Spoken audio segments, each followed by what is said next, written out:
Hello everyone, welcome back to my own and only love का next part start करते हैं। Last part में हमने देखा था कि विंग इंगेजमेंट होने के बाद बेहोश हो चुका था और डॉक्टर ने कह दिया था कि उसने किसी बात का स्ट्रेस ले लिया है, इसलिए वो बेहोश हो चुका है। और फिर वान जी और चिरेन जो है वो वहाँ से चले गए थे मीटिंग अटेंड करने। अब उसके आगे वेवशन जो है वो स्लोली अपनी आंखों को खोलता है और वो देखता है कि यानी जो है उसके पास बैठी हुई है। वेवशन बेड पर बैठ जाता है और वो पूछता है, शीजे, क्या मैंने सपना देखा था या सच में मेरी इंगेजमेंट हो चुकी है? यानी जो है वो साई करती है और फिर कहती है, ये सच है आशियान, तूने सपना नहीं देखा। क्वीन जो है वो सैड हो जाता है और वो कहता है, आंटियों ने ऐसा क्यों किया?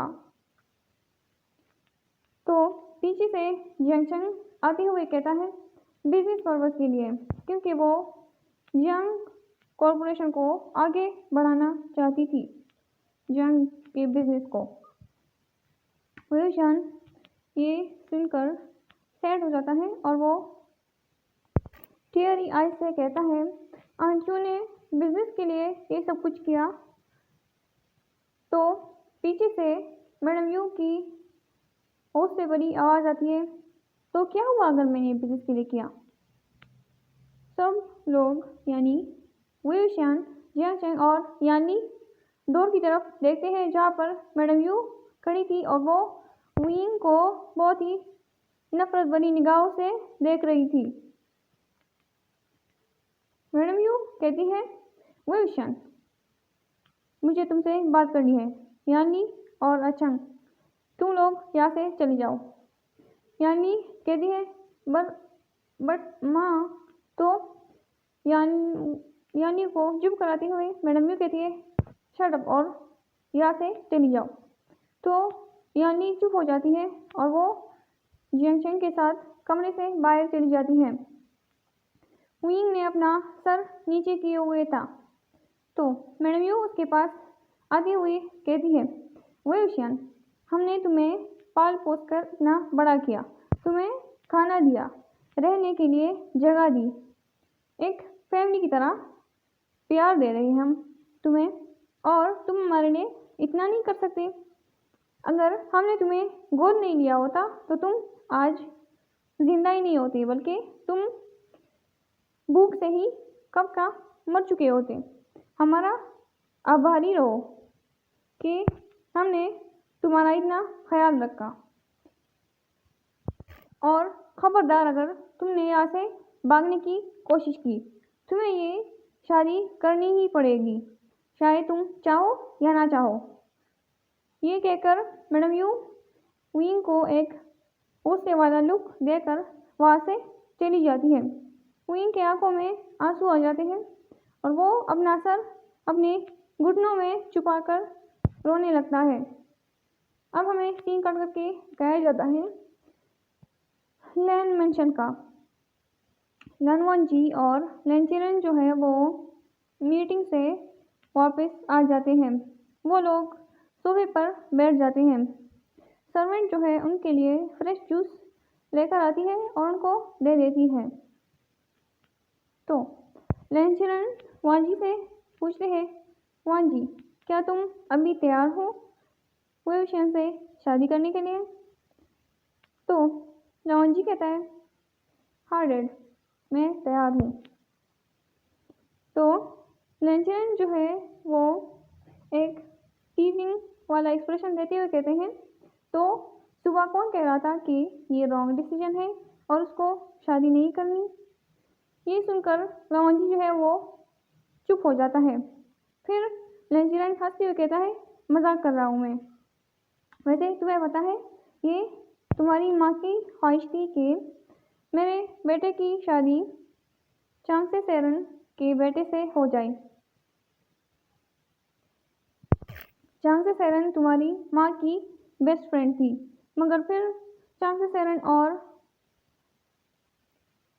और वही चांगसे का डेथ हो गया कार एक्सीडेंट में। और फिर वेवशान को यांग फेंगमियान ने अडॉप्ट कर लिया। तो ये सुनकर वांजी जो है वो कहता है, अगर मुझे पता होता कि मॉम की ख्वाहिश थी तो मैं कब का ही मान जाता, आपने मुझे पहले क्यों नहीं बताया। शिरान कहता है, चलो अब तो बता दिया ना। फिर वांजी जो है वो कहता है कि मैं अब फ्रेश होकर आता हूँ। शिरान नोट करता है। वांजी वहाँ से चला जाता है। वांजी अपनी माँ से बहुत ज़्यादा प्यार करता है। उसकी माँ उसको छोटी उम्र में ही छोड़कर चली गई थी। अब हमें सीन कट करके दिखाया जाता है वांजी के रूम का। वांजी रूम में बैठकर विंग के बारे में सोच रहा था। वो सोचता है वो पेंट हो गया था सुबह, क्या वो अभी ठीक होगा। अगर मेरे पास उसका नंबर होता तो मैं उससे बात कर लेता। रुको, मैं उसका नंबर ले भी तो सकता हूँ। यही सोचकर लवांजी है वो एक नॉटी स्माइल लेता है और यही पर हमारा सीन कट हो जाता है। अब हमें रात का सीन दिखाया जाता है जियांग मैंशन का। वेवशियान अपने कमरे में था और वो सोने की तैयारी कर रहा था। वो अपने बेड पर बैठने ही वाला था कि वो किसी को खिड़की से अंदर आते हुए देखता है। वेवशियान चीखने वाला था कि उस पर्सन ने विंग के मुंह को अपने हाथ से कवर कर लिया और कहा, बनी चुप हो जाओ, इतना चीखो मत वरना किसी को पता चल जाएगा। फिर विंग जो है वो वांजी का हाथ अपने फेस से हटाता है और कहता है, आप यहाँ क्या कर रहे हैं, आप चले जाए यहाँ से वरना कोई आ जाएगा। वांजी फिर एक स्माइल करता है और वो विंग को अपनी तरफ पुल करते हुए कहता है, बनी बॉय क्या तुम्हें मुझसे डर लग रहा है। विंग हकलाते हुए कहता है, नहीं तो। और वो विंग जो है वो अपने आप को वांजी से छुड़ाने की कोशिश कर रहा था, मगर वांजी उसको एक इंच भी हिलने नहीं दे रहा था। वांजी कहता है, बनी बॉय तुम मुझसे डरो मत, मैं तो बस तुमसे मिलना चाह रहा था और मुझे तुम्हारा नंबर चाहिए, मुझे अपना नंबर दो। विंग कंफ्यूज होते हुए पूछता है, मेरा नंबर। वांजी नोट करता है। फिर विंग अपने आप को छुड़ाते हुए कहता है, अच्छा आप मुझे छोड़ दे तो मैं आपको दे दूंगा नंबर। तो वांजी जो है वो विंग को छोड़ देता है। फिर विंग वांजी को अपना नंबर देता है। वांजी खुश हो जाता है विंग का नंबर पाकर। फिर वो विंग के लेफ्ट चीक पर किस करता है और कहता है, thank you my love, good night, अब मैं चलता हूँ। ये कहते हुए वांजी जो है वो खिड़की से ही छलांग लगा देता है। विंग जो था वो वहीं पर ही फ्रोजन करा था। वो प्रोसेस करने की कोशिश कर रहा था कि अब उसके साथ क्या हुआ। वो अपने चीक को टच करता है और फिर वो बेड पर बैठ जाता है। उसको एक कॉल आ जाती है तो वो अपने ख्यालों की दुनिया से बाहर आता है। कॉल पर विंचिंग का नाम शो हो रहा था। विंग कॉल पिक कर लेता है और कहता है, हेलो विंचिंग। विंचिंग कहते, हेलो ओशियान, कैसे हो तुम। आई एम सो सॉरी, मुझसे मैं बिजी थी इसलिए मैं तुम्हें बर्थडे विश नहीं कर पाई। Happy birthday.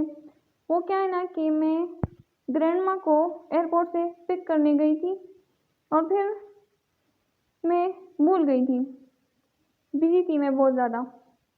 विंग कहता है, इट्स ओके विंचिंग, कोई बात नहीं और थैंक यू मुझे विश करने के लिए। फिर विंचिंग पूछती है, ओशियान क्या तुम कल यूनिवर्सिटी आओगे। विंग कहता है, हाँ मैं आऊँगा, क्यों। विंचिंग कहती है, क्योंकि मुझे तुम्हें कुछ बताना है। विंग कहता है, ओके ठीक है। विंचिंग कहती है, तो फिर कल मिलते हैं ओके यूनिवर्सिटी में, गुड नाइट। विंग कहता है, ओके गुड नाइट। विंचिंग कहती है, ओके, लव यू। फिर कहती है हाँ, एज अ फ्रेंड। विंग शक्ल करती हुई कहता है हाँ, मैं जानता हूँ। फिर विंग कॉल को काट देता है और वो बेड पर लेट जाता है। वो अपने ख्यालों को साइड करता है और वो कंबल ओढ़ कर सो जाता है। तो आज के लिए इतना ही। Thank you.